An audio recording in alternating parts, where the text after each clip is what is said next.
Hello and welcome to Kshitij. I am Atruba Anwar in conversation with Mr. Aurelien Jeanney. Sir is a King's award-winning illustrator, graphic designer, motion designer. Sir has been working as a freelancer for past 16 years. Sir is best known for his exhibition Minute that has been exhibited across India in 2023. We welcome you, sir. Thank you so much. So before starting, I just want to know what inspired you to into the field of graphic design and illustrations, or was just it was just a random day you decided like I want to design? It's pretty random thing because like many other kids, I used to draw a lot when I was a kid, and I'm coming from a very small village in the east of France, like in the mountains. And at that time I didn't know that you can even do illustration as a job. So I graduate and I start university, and then I discovered that you can do an art school, and after that you can work as an illustrator or graphic designer. And so I did like an art school for 5 years. I have a degree, and after that I decided to go freelance as soon as I get out the school, and first as a graphic designer, and then I moved around several different jobs, but in the same creative field. But yeah, it's a long journey. Yeah, actually it's the same case with me, because I started as a media student, but now I'm gaining more and more interest in graphic designing. But when I start, graphic designing, then I ask people what's the best software for graphic designing, and they're like, they bombard me with like 50 and 100 softwares, like you learn this, learn that, learn that. According to you, what is the best software a graphic designer should learn? Like basic software, what should learn? Actually, I think there's no any kind of best software, because the best way to do the most efficient graphic design is to learn, is to teach your eye to like have a good composition, like a grid composition, like learn from like a Swiss design where they are like over grids and things like that.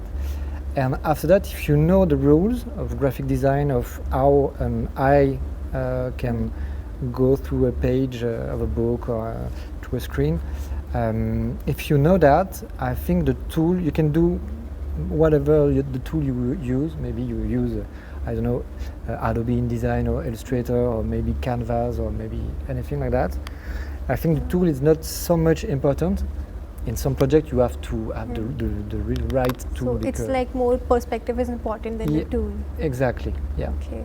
So I yesterday read somewhere, it was a quote or a post, I would say, that it was saying that you, for a real graphic designer, if you are a real graphic designer, you would have a file or in your laptop and your PC of uncompleted projects. And I'm just starting, and I already have a file and a folder of uncompleted projects that I want to complete. So do you have some projects that you want to complete? Like tons of projects. Is there some special project that you want to share? I'm actually working on a book for like maybe 5 years now.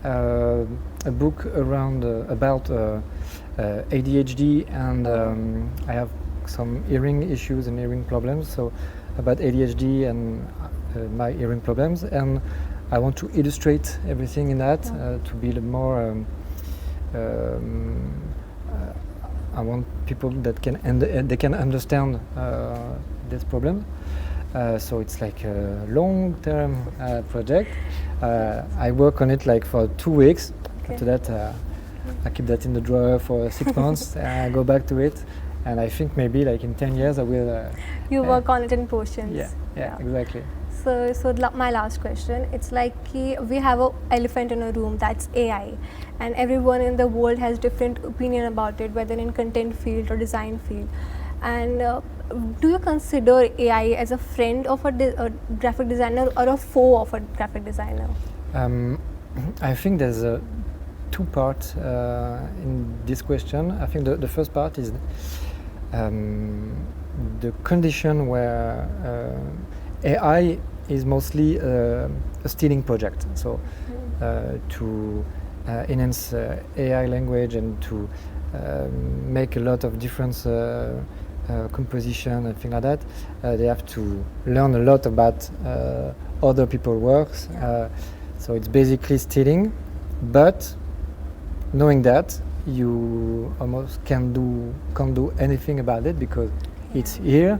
The curve of is exponential of AI since 2 or 3 years. So AI will be in our lives for the future, like in any part of our life in the future.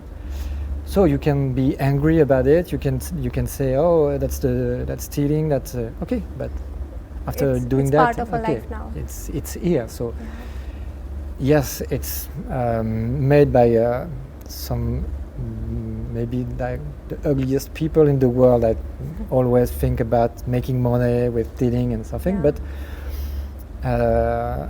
you can use it as a friend. Sometimes I use AI to do research.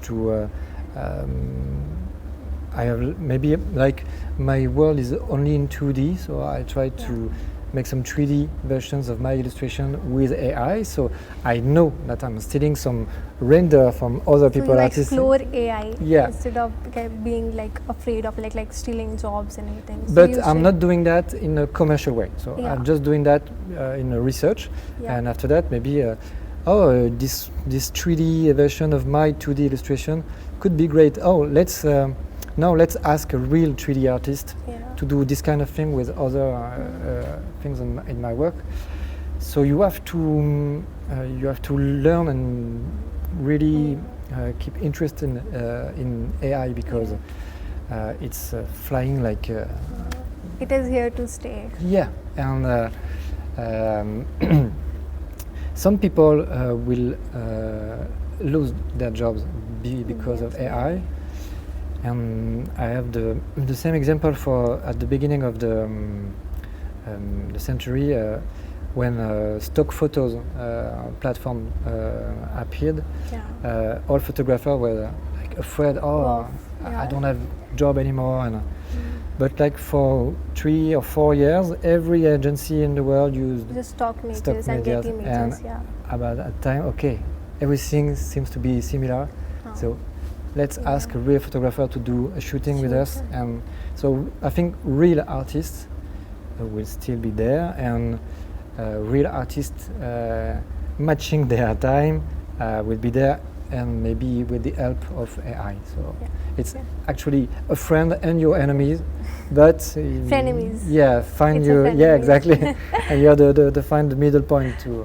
Okay. Thank you so much, sir. It was an insightful conversation with you. Thank you. That's it for today. Keep watching Electricity Live.